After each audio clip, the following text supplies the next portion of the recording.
when we talk about like what keeps me up at night, like it is really, really hard to build factories that compete with the manufacturing and production capabilities of China.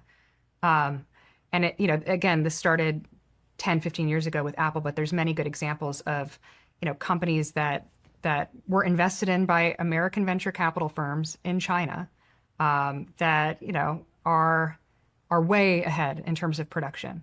I always say like the biggest scandal, Apple is a good example of us taking our knowledge and our know-how into China and teaching them something that was an American secret in many cases.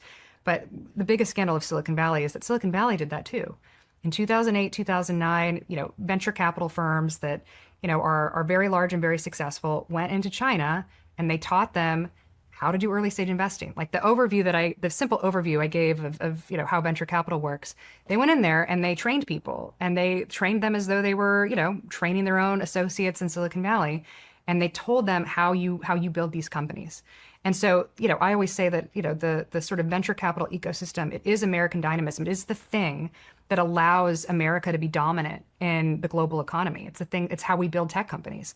And we just went over there as venture capitalists. And I shouldn't say we, because it wasn't my firm, it wasn't me, but VCs went over there and shared information, shared limited partners, shared all of the aspects and the functions of how you build an incredible, legacy-defining venture firm.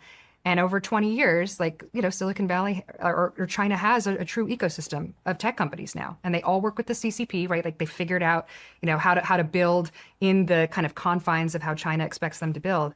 But this is scandalous. Like I think it's Apple in China is scandalous that we invested that much money into another country's manufacturing regime and not into our own. Like why didn't we do that for the state of Ohio?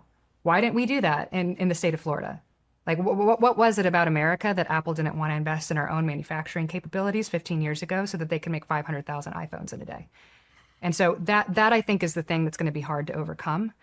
Now, it's happening on the defense side because you have to manufacture in the U.S. and there is this, manufacture where you are. But I think it's the thing that keeps me up at night is the production gap.